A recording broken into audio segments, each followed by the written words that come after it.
Hey, what's up, Herdwatching peeps? It is Saturday, and it's the 21st of January, February, March. In 20, we are deep in the corona panic at the moment. I'm in the car for a little while, and as is my wont, I figured I would come on and sort of bloviate about my thoughts about the world for you, for the now 6 and growing of you who watch these streams. So why not? So the last we spoke about Corona, we were talking about sort of its impact on the nation, and I wanted to dive into that a little more, not from a purely political point of view, but obviously politics are part of the conversation we're going to have. But what I mean is not in a Trump versus non-Trump sort of lens for the moment, though some of that may arise. What I want to talk about is the sort of real hard reality that not a lot of people are talking about, and my growing concerns over the response to the corona threat. Now, we have to take with a grain of salt a couple of realities. One, no one has any real good model data for what's going to happen with the corona pandemic. We only have somewhere between 30 and 60 days worth of data, even if you include the earliest information we know that China has about the thing as a whole, right? They really only announced their first case sometime in January. Let's assume that they have been there a little longer. So let's say that humanity as a whole has been paying a lot of attention to this thing for maybe 90 days or a little bit more, depending on your point of view. But like, as far as like real hard data, you're going to hear a lot of people say things like, the mortality rate for corona is X, the growth rate is Y, the incubation period is definitively this or that or the other thing. But the reality is that we just don't have enough information right now to know exactly what all those parameters are, the way we know it for, say, regular influenza. So what that means is that, to an extent, everyone's assumption set is coming from a place of less deterministic information than usual. So my numbers, my thoughts might be a little optimistic. The numbers you're listening to might be super pessimistic, yada, yada, yada. But even when you hear that information under a very scientific sounding banner, you have to remember that they're giving you their best information. And I'm sure they're well-meaning. But when you hear somebody quote in a meme, the World Health Organization says that the United States is looking at 3 million dead, or the one of the latest studies that just came out of England was, the University of wherever, says that the United States might be looking at upwards of 3 or 4 million dead in the next whatever. That's not science. It's math. It's in the realm of science. I should say it's science, it's not fact, right? This is theory and conjecture. That assumes an enormous amount of stuff we don't know. Now, they're taking their best guess, but they just don't know. And that's important. Those uncertainties are critical, because when you're dealing with making decisions bounded by vast areas of uncertainty, then you fall back on your relative risk tolerance, and sort of that falls into what you prioritize. And then you have to start figuring out, well, if my thoughts are optimistic or pessimistic, what am I willing or not willing to accept? And right now, universally, the governments and leaders are operating on a set of assumptions that I don't necessarily know I agree with in its entirety. One, that the most pessimistic models are accurate. Two, that the data the models are using is strictly, accurate. And three, that the negative effects of the harshest mitigation strategies are minimized or not really measurable in terms of human lives. When you add in the normal politician's desire to not be the one left holding the blame bag when the music stops, what you see is that you have an enormous number of politicians and leaders who are looking at a set of models which they think or have been trained to think are objective science, and then look at the farthest output of that model and go, oh my God, there could be 3 million people dead, and then dismissing the cost of the mitigation strategies and saying, okay, so we have to completely lock down our respective nations. We have to destroy the economy and take all of that pain that, by the way, is going to be measured in a decade. The damage the United States has already done to our economy is not going to recover in 6 months. It's not going to recover in a year unless something truly astounding happens. We're going to be feeling the effects of this for quite a while. Now, there are reasons why I'm optimistic about what that state of affairs will be if we come to a swift resolution. But I'm just saying, this decision we've made is going to cost lives. Even if not one single human being dies from the coronavirus as a result of the mitigation strategy. So let's say right now, today, we knew that if we did what we are doing for the last week, for the next 3 months, not one human being would die from coronavirus.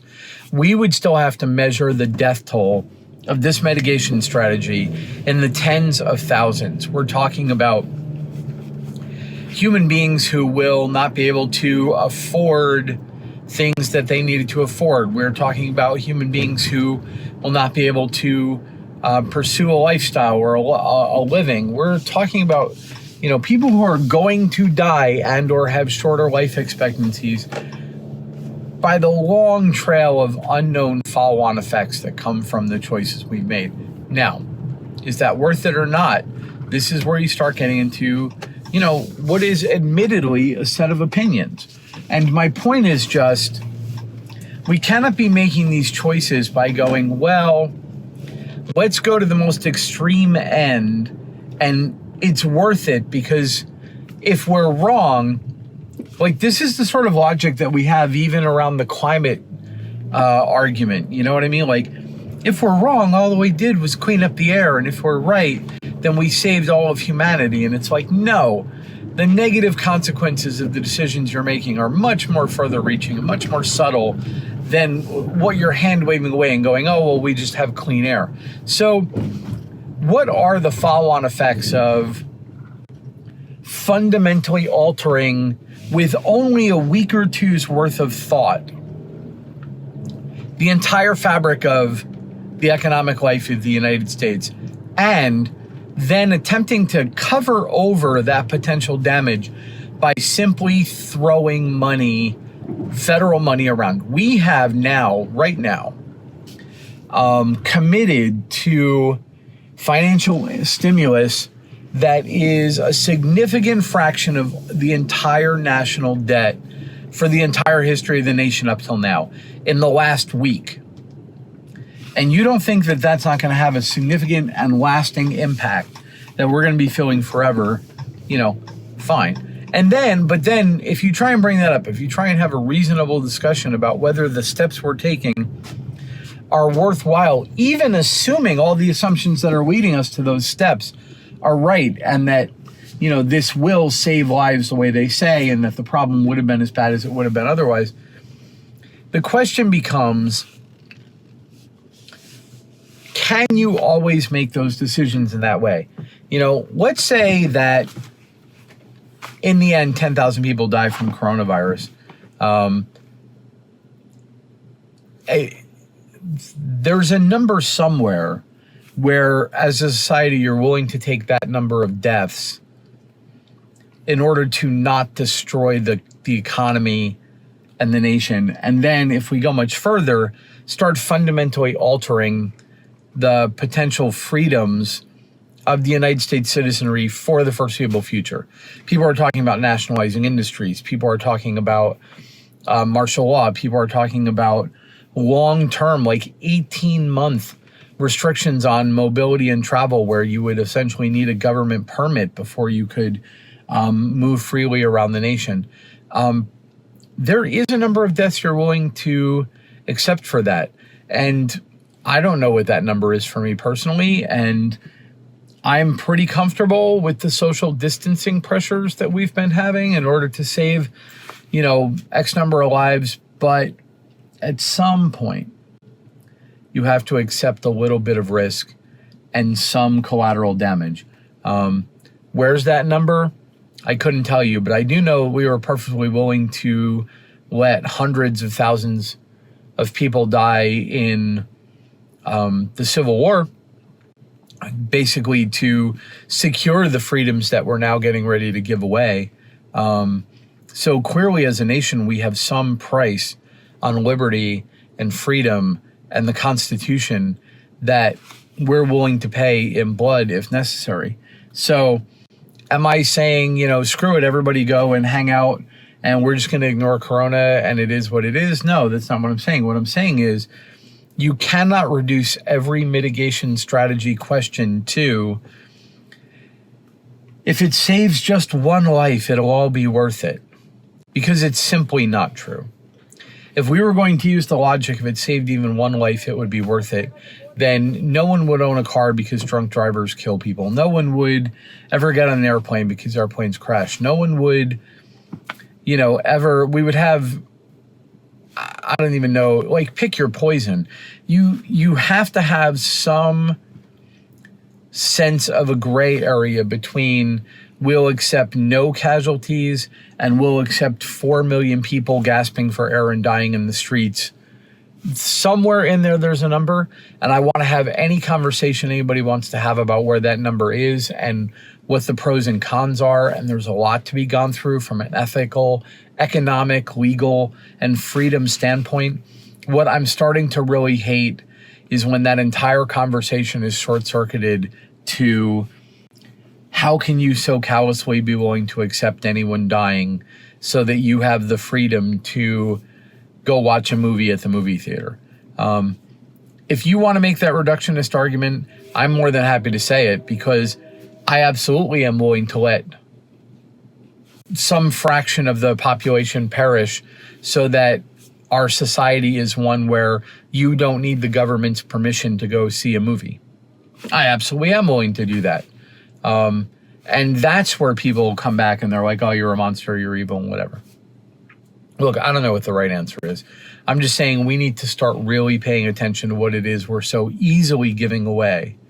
We'll have another video on the political dimension of why I think there's such universal agreement from the right and the left that the most useful thing the United States can do is head towards tyranny as quickly as possible. But right now, I just want to start opening that conversation that from a purely health versus freedom standpoint, the answer cannot be any mitigation strategy is tolerable as long as it saves one life. It can't be the right answer. Because once you head down that path, then freedom never survives. Okay, take it easy, guys.